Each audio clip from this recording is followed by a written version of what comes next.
भगवान यानी सर्वोत्तम ऊंचाई पर बैठा हुआ व्यक्ति, ईश्वर, भगवान। इतने सारे भगवान इस देश में क्यों? इस देश का जो सौरमंडल है, सोलर सिस्टम है, उसमें एक से एक स्टार है। दो बहुत अद्भुत, बहुत, एक बुध और दूसरा पतंजलि। दो दो सबसे अद्भुत, एक बुध, एक पतंजलि। Life means war. जीवन का मतलब ही युद्ध। हम 10th में थे तो माँ बाप कहते थे कि देखो बेटा, 10th के में जो पढ़ाई है वो असली पढ़ाई है, बाकी कोई पढ़ाई नहीं। और 90% से नीचे नहीं आना चाहिए। और अगर मैं कहूं कि नर्सरी से हमारे मुल्क में कंपटीशन शुरू होता है तो वो एग्जैगरेशन नहीं, अतिशयोक्ति नहीं है। नर्सरी से लाइफ मतलब युद्ध, वॉर। वॉर में जरूरत किसकी है? शक्ति की, पावर। आज इतने सारे युवा परेशान, इतने सारे युवा डिप्रेशन का शिकार, क्योंकि तमन्ना बहुत बड़ी है। तमन्ना तमन्ना बहुत बड़ी है, होनी ही चाहिए। ड्रीम बहुत बड़ी है, पर ताकत का अभाव है।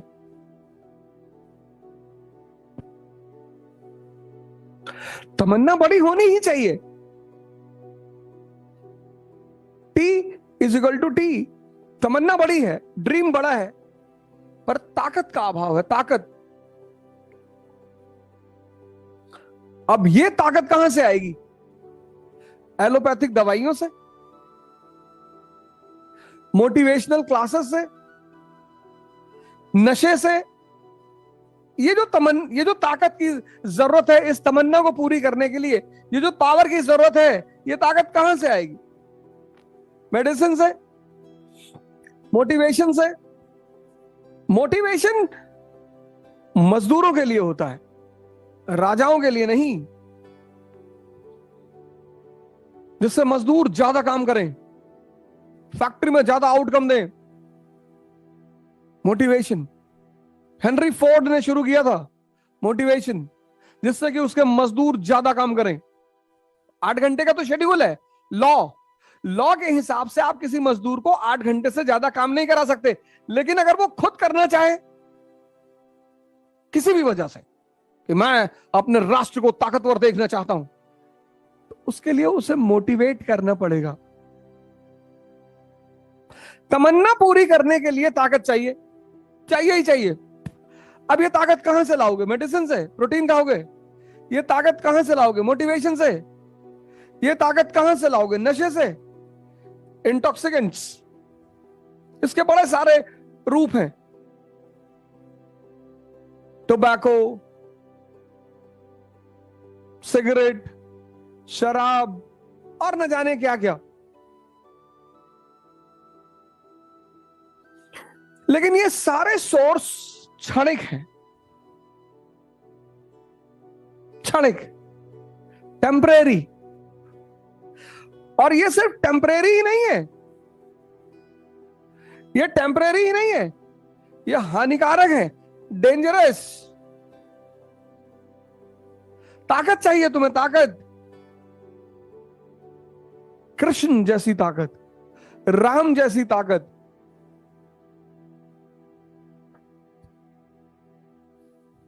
ये ताकत का आधार स्तंभ ये दोनों है, मुख्य आधार स्तंभ। मैं इन दोनों का नाम इसलिए ले रहा हूं कि इन दोनों आदमी ने ईश्वर को बीच में लाने की कोशिश नहीं की। बुद्ध एग्नोस्टिक है, ईश्वर के मुद्दे पे शांत है। हिंदू, मुसलमान, सिख, ईसाई, कोई भी इनको फॉलो कर सकता है। ईश्वर की बात ही नहीं करते, चुप, मौन। सिर्फ एक बात करते हैं, विपासना। तुम्हें दो ही ताकतें तो चाहिए, एक मन की ताकत, एक शरीर की ताकत। ये आधारभूत ताकतें हैं। तो बुद्ध मन की ताकत की बात करते हैं। बुद्ध विपासना, मैंने आमतौर पर अपने सभी लेक्चरों में अपने सभी मित्रों से यह अपील किया कि यार, अगर जीवन में चुनौतियां ज्यादा आ रही हैं और आप उन चुनौतियों को नहीं फेस कर पा रहे हैं, तो कम से कम जीवन में एक बार विपासना अवश्य करें। आपका एक गोल है, आपको आईएएस बनना है, मान लेते हैं, एक छोटा सा गोल है, बड़ा छोटा सा, आपको आईएएस बनना है। अब कैसे बनेंगे आप आईएएस? कोचिंग करने से नहीं, बहुत ज्यादा पढ़ने से नहीं। पढ़ने में आपका सहायक कौन? आपका मन। आप 4 घंटा पढ़ना चाहते हैं, 4 आवर्स, और आपका मन तैयार नहीं है, आप 1 घंटे नहीं बैठ पाएंगे। आप 1 घंटे नहीं बैठ पाएंगे। और आपने 4 घंटा पढ़ने का शेड्यूल बनाया और आपका मन आपके साथ बैठ गया, आपने 12 घंटे पढ़ाई की, आपको पता ही नहीं चला। आप में कितने सारे लोग हैं, बीच बीच में व्हाट्सएप देख लिया, यूट्यूब देख लिया। कितने असंख्य लोगों, इनफाइनाइट लोगों की यह समस्या है कि सर, आपको बाहर कोई नहीं परेशान कर रहा है ये। और दूसरा है पतंजलि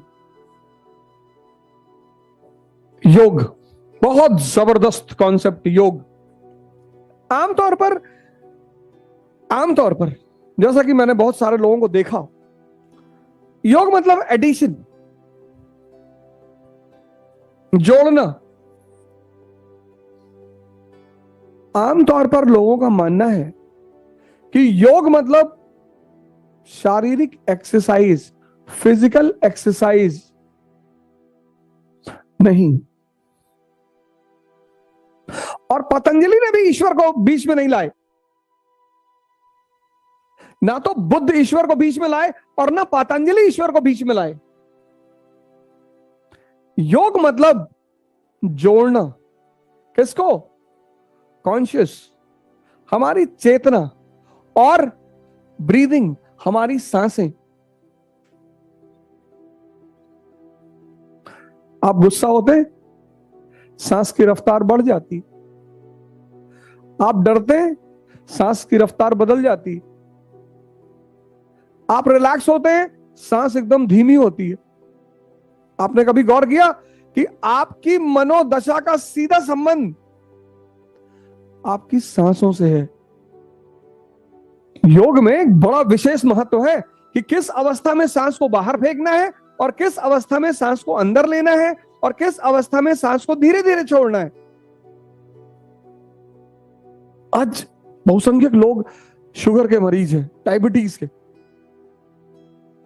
और भारत का एक योग है जो 3 महीने, अगर उसे किसी गुरु के निर्देशन में 3 महीने किया जाए तो शुगर जड़ से खत्म, और उसका नाम है मंडूक आसन योग। जितने लोग इसे शारीरिक क्रिया समझकर कर रहे हैं, उनको परिणाम नहीं मिल रहा है।